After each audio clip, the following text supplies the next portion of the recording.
Hello everybody and welcome back to Red Eagle Politics. Make sure you guys like this video down below and subscribe to the channel if you are new. So we have an election that's going to be taking place in around 98 days. And this is going to be the most crucial election of our lifetimes. And it's important to kind of understand the data and understand how things are changing right now. Because Democrats, we know they got rid of Biden because they knew Biden couldn't win.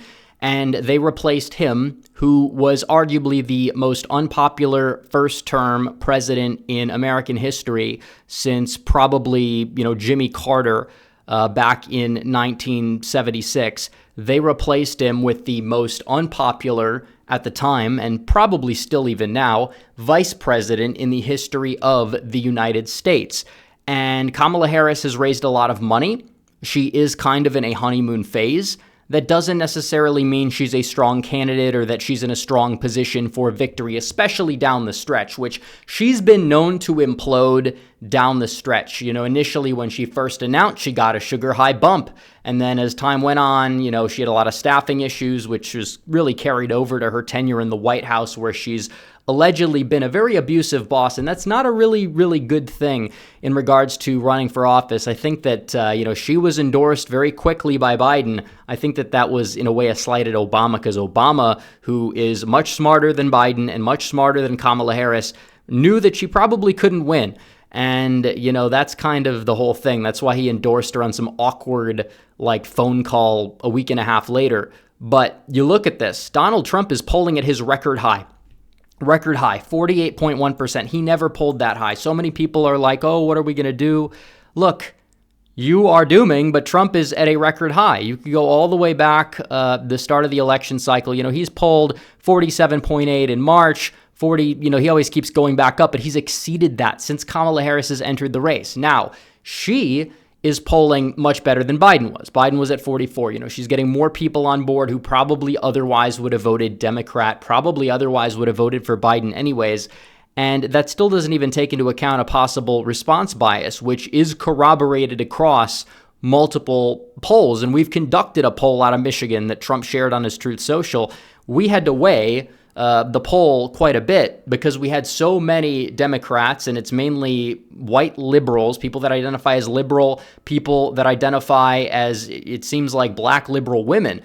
They are the people that are answering the polls most, and that's the demographic that Joe Biden probably struggled to energize, that would have voted for him anyways. But Kamala Harris, they're enthused for Kamala Harris, which technically, you could say if Democrats are more likely to answer a poll, then that means they might be more enthused to vote. And that's true. I'm not denying that that's true. But how much is it really going to move the needle, especially because Trump is at his ceiling? He's never been higher right now. Trump is getting a convention bump in a way. You go all the way back even July, 13 when it happened. He was at 47. So he's gone up actually since then. And since the start of June, you saw after the conviction, you saw maybe some people go to undecided, and he was still leading Biden, but he's gone up 3 points since the beginning of June, and people are dooming. Even though Democrats have switched the nominee, Trump nearly was taken out. He was, turned his head, was saved at the, glimpse of a chart of illegal immigration going up under Biden and going down under Trump, arguably the first life saved by illegal immigration in history. Donald Trump, how ironic is that? But you look at this chart and it's like Trump is in the best position ever. Harris is suffering from a sugar high. It's actually causing her to go up in the polls. But if this is the sugar high, it could be wearing off soon. Is it possible? We saw a poll come out from Harvard-Harris that showed Trump up by 4. Their last head-to-head poll with Trump and Biden also showed Donald Trump leading by 4. Reuters released a poll. Trump went up by a point on net. Morning Consult, Trump went up by a point on net. So the national polling has not changed much. Harris might be stopping the bleeding, but Trump is coalescing support. He's growing his support base. He's gaining. He's at 48.1%. He's at his record high nationally. And keep in mind, Kamala Harris is going to do atrociously with Midwestern, white working class voters, particularly men. in the Rust Belt. And this is something people need to understand. Joe Biden, we could talk about possible shenanigans, and that's maybe, something that played a big role. There were a lot of things, I think, that played a big role in the 2020 election result period. But it is true that in many places, even places controlled by Republicans in northeastern Pennsylvania, where Joe Biden is from, Joe Biden did about, 7-8 points better in a lot of counties than somebody like Hillary Clinton. And he kind of had that Scranton Joe thing going and working for him. Definitely stopped the bleeding in rural Michigan, rural Wisconsin, rural Minnesota. Definitely a lot in the Northeast, in the rural areas for sure. But Biden had that appeal, and it was already waning. I'm not saying he would have gone out there and won the same margin in eastern Pennsylvania that he won in 2020 now, because you have 4 years of his policy. The facade is gone, period. But it's true that Kamala Harris takes that away.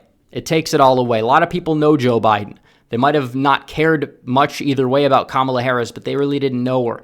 And now they're in a tough bind because Kamala Harris is not going to energize those voters. You're seeing the campaign. She's running very terminally online, and she knows it's so bad for her among white men. They even started white dudes for Harris, white identity politics, believe it or not, on the left, but it's left wing.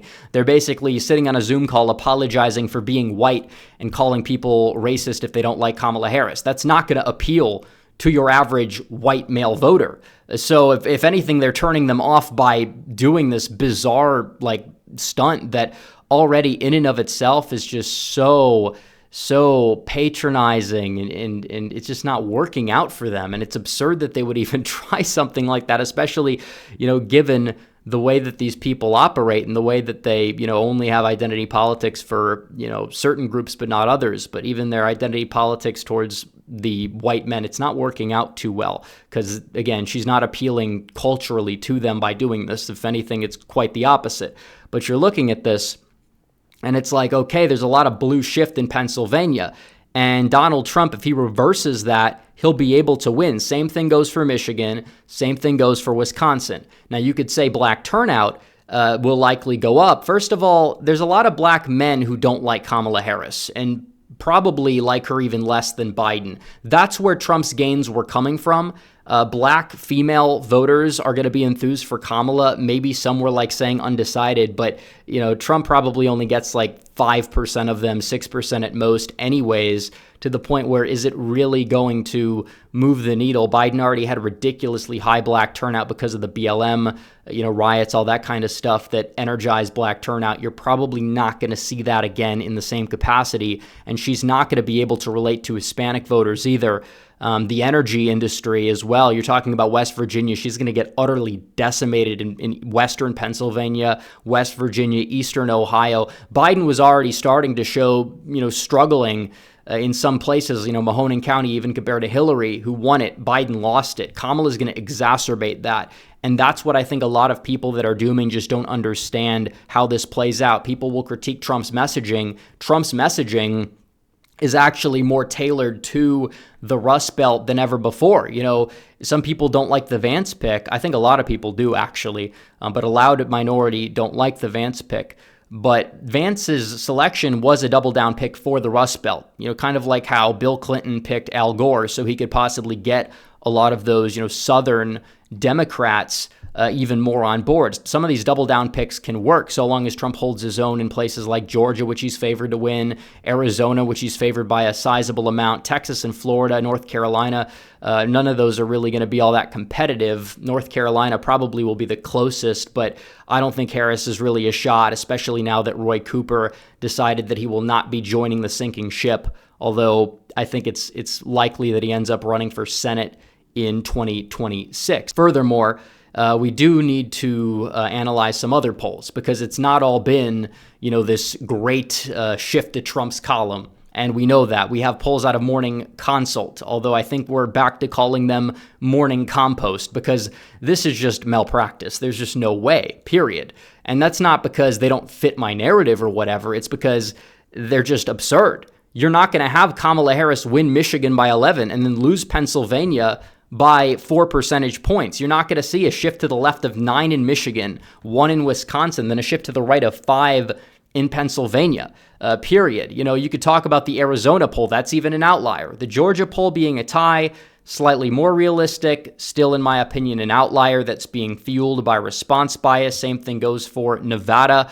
But just all around, you're looking at these polls, and there was a clear disconnect between polls before she got in the race and polls after she got in the race. Because before she got in the race in some swing states, she was running behind Biden. Arizona was atrocious for her in the state of Arizona. Pennsylvania was atrocious for her. I don't know if they did a morning consult poll. Maybe it's in the 5-way. But you look at some of this data, they don't have it. But the polls that we did see in like a place like, for example, we could pull up Nevada, and you could see the polls in Nevada for Trump v. Harris in the state. He was up by 10 points in the poll not too long ago, but now he's losing in the morning consult poll. Again, this does not add up. This does not make sense whatsoever. And even the Michigan poll had Biden up by 5 in their last poll, which was conducted right before he dropped out. He was already up in Wisconsin. Wisconsin got closer for some reason. And we know how polls in Wisconsin work.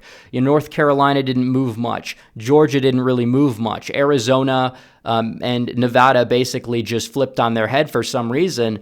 Honestly, this is very likely due to response bias, and the pollster itself is not that good. The same pollster, he said that Democrats were going to win the midterm popular vote by 5 points. They were off by 8 points, roughly, give or take, all things considered. So again, you can throw them in the average. I think the Michigan one is going to age horribly. Even if Harris wins Michigan, she's not winning by 11, especially because, Pennsylvania, Trump is not going to go out there and win the state by 4 and then get decimated in Michigan and Wisconsin. It doesn't work because demographics, especially in the Rust Belt, do carry over. We've seen that consistently, election cycle after election cycle, especially at the presidential level.